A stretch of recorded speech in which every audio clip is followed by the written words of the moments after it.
visite la bergerie de Ballonne, qui est un endroit vraiment super sympa. On a bien mangé, on a bien rigolé aussi, on a même un petit peu bu et c'était très très sympa, halte de la bergerie de Ballonne. Et on va sur l'étape maintenant numéro 5. Le plus dur est derrière nous. Donc on est content, il fait beau. À partir de maintenant, étape numéro 5 qui va nous amener à Fiesole di Moggi, puis au Castel di Vergio, Col de Verde. Voilà, paysage qui change. On est passé du roc, du minéral, et on arrive maintenant un peu plus bas. Évidemment, on est à 1200 mètres, je crois, ou 1300 mètres d'altitude, et on arrive dans un paysage on retrouve des pins qu'on n'avait pas vu depuis bien longtemps. Voilà une petite balade bucolique qui fait un bien fou. Après cette étape numéro 4, c'est enchanteur, on passe dans les pins. Et puis aujourd'hui je suis pas seul. Et mon ami Fred, le boulanger de Nîmes, qui vient faire cette étape du moins avec moi. C'est sympa. Bon ben voilà, cette belle journée qui commence avec le soleil. Et puis alors je suis content parce que on vient d'apprendre à la météo locale que nous allions avoir beau à partir d'aujourd'hui. Ça a l'air de se confirmer avec ce ciel magnifique. Et ce qui est un peu dommage pour hier, parce que j'aurais pu grimper le Monte Cinto, mais bon, c'est pas grave. Il y a d'autres sommets beaucoup moins emblématiques, mais tout aussi beaux, voire plus beaux, comme je disais la dernière fois. Et voilà, donc là nous sommes sur l'étape 5. L'étape 5 que je fais avec mon compagnon Fred qui est derrière moi et qui marche bien, le bougre, boulanger de métier à Nîmes, à côté de Nîmes, à Saint-Hippolyte-du-Fort. Alors si vous allez à Saint-Hippolyte-du-Fort, vous arrêtez à la boulangerie, parce que je pense qu'il y a la Cigaloun. Et à la Cigaloun, on fait de la tradition, mais alors aussi bonne au-dessus qu'en dessous.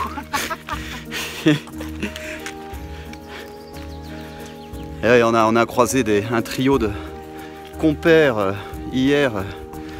C'était très sympa à la bergerie de Ballonne, qui nous signifiait qu'il n'aimait pas les baguettes corses, je crois, parce que le dessous n'était absolument pas à son goût.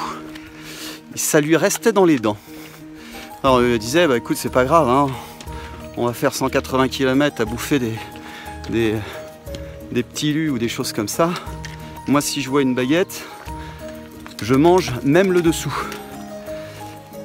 Allez, nous sommes dans une pinède qui est assez longue, mais super agréable, en faisant attention de ne pas recevoir sur la tête ces fameuses chenilles processionnaires.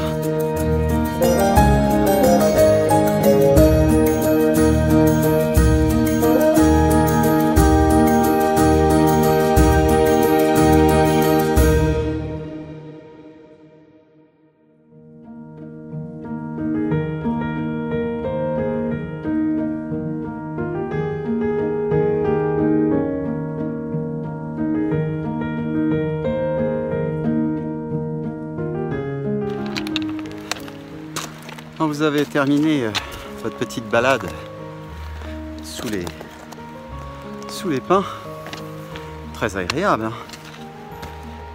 Les choses prennent une autre tournure. On retrouve une ascension qui n'a rien à voir avec ce qu'on a connu à Pointe des Éboulis. Ça, heureusement que mon ami Fred d'ailleurs qui souffre un peu, c'est-à-dire qu'il a 26 kg. 26 kg, moi j'en ai 15. on peut dire que c'est quasiment x2, et ben ça chauffe. Donc il prend beaucoup plus son temps, puis moi ça me permet de prendre des photos.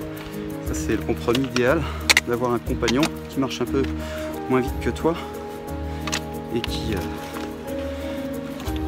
te permet de prendre ton temps toi aussi d'une autre manière.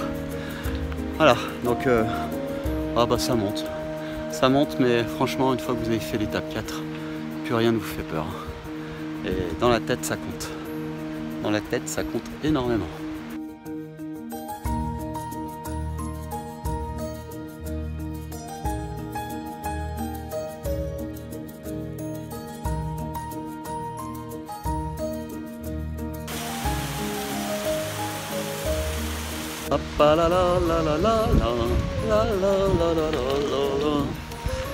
C'est la balade d'aujourd'hui, c'est cool, il fait beau.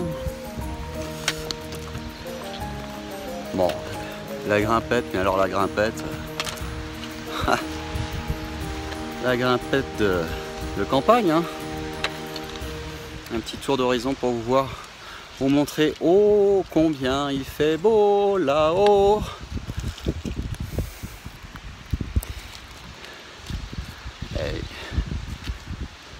26 kilos.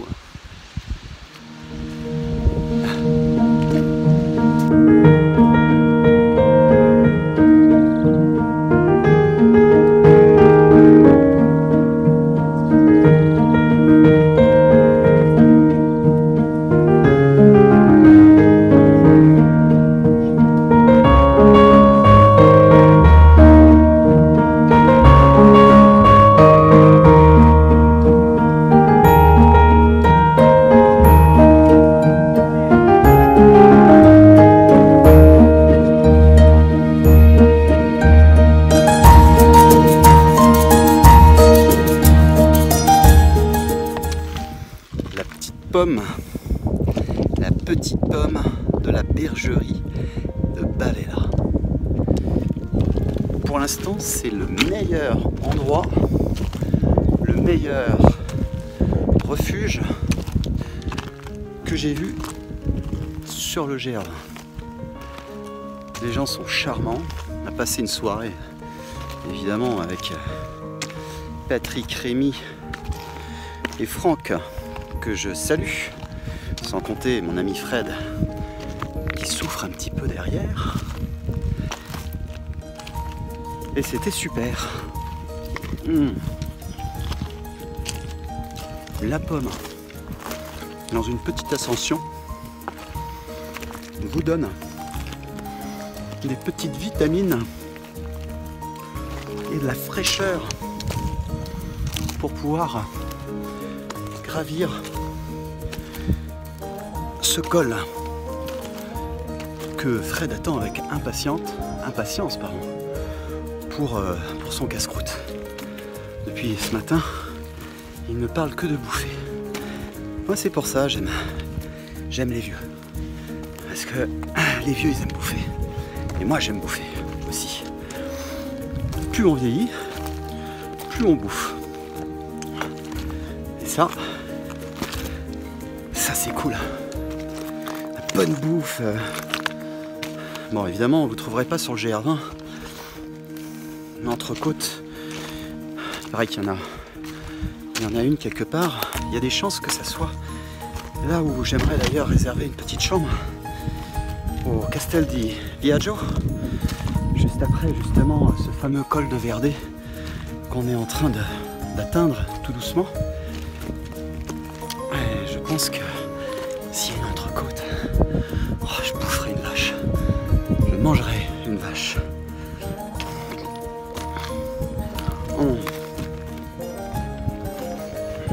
Une petite pomme.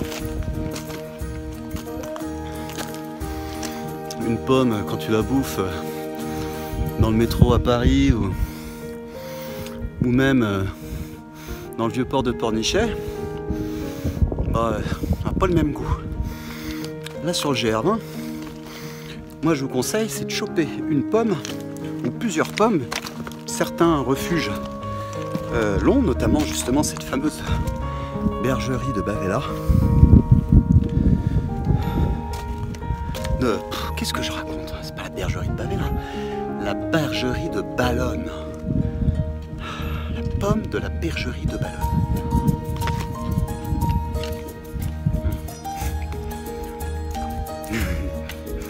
Il a faim, il me voit bouffer une pomme, il est comme un dingue.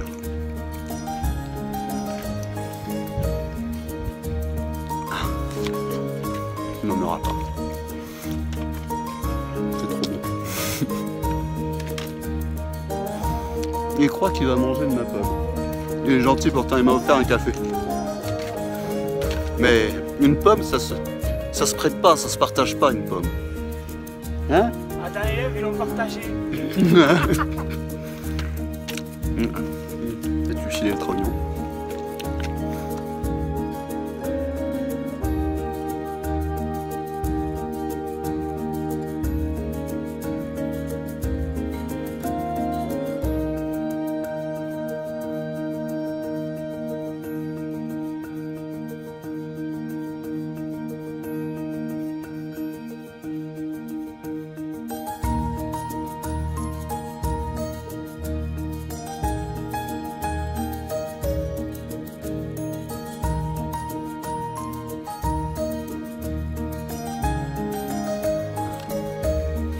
Celui-là, c'est pas vrai. Il a faim, il pense qu'à bouffer. Et là, on arrive. Et voilà, en fait, c'était la Boca Foggiale. 1962 mètres, si ma mémoire est bonne.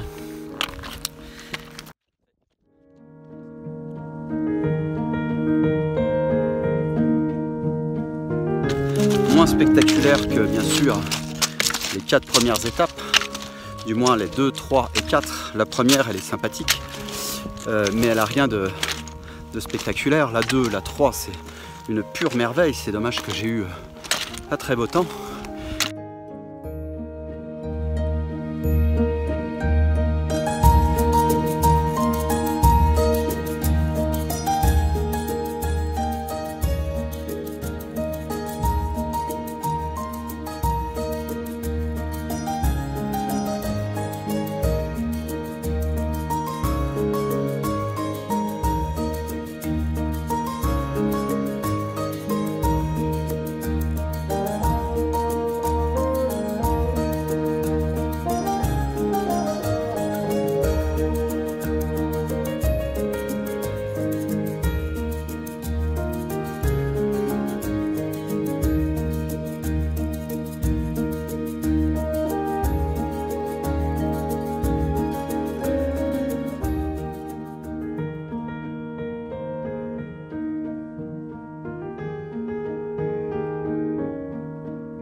Voilà, moi c'est ce que je préfère dans les paysages du GR.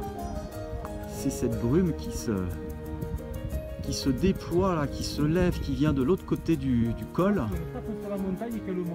Et voilà, c'est waouh, c'est top.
Il y a des arbres là-bas qui sont toujours des arbres un peu Jurassic Park que j'aime beaucoup.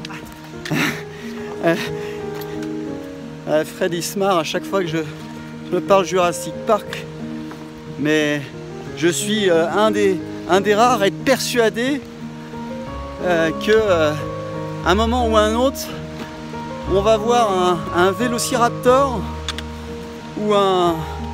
Comment il s'appelle déjà? C'est les oiseaux là. Piraptor. Tu dis?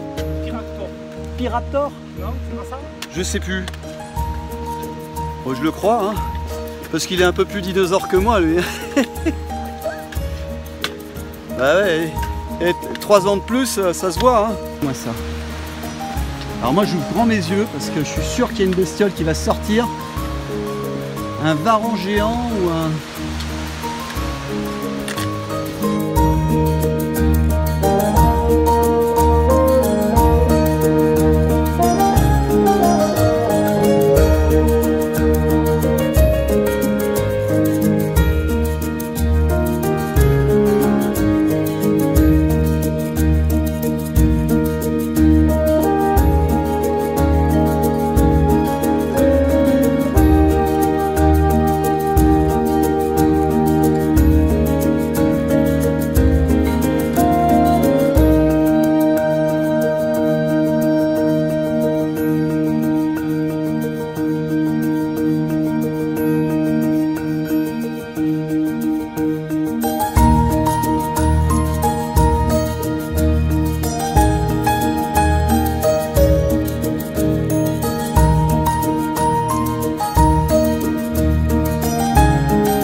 On a presque envie de faire un bouquet pour ce soir. Oh non, de les manger et de les tremper dans un petit apéritif. 5e et demi étape, puisqu'on arrive à Castel del Vergio dans 1 km à peine. Donc on est content. C'était une belle balade, tranquille. On s'est fait plaisir dans la vallée du Golo. On a vu les torrents, on a vu les vasques. Il n'y a plus qu'une seule chose qui nous motive maintenant, c'est la boisson, comme tous les jours. Sauf que là, ça va nous faire du bien de nous poser quand même. On a fait une halte ce midi à Ciottilo di Mori. C'était bien sympa. Et demain, nous allons vers Manganou, la plus longue en distance, la plus longue étape. On jugera ça demain. Mais comme on s'est avancé par rapport à Ciottilo di Mori, puisqu'on s'arrête au Castel del Vergio, ça nous a avancé 2 heures sur les 8 heures prévues, je crois, dans l'hôtel. Un bon dodo avec une bonne douche bien chaude parce que je me suis pas lavé hier. Ça va faire du bien avec un bon petit plat cool. Bon, que du bonheur quoi. Les gars.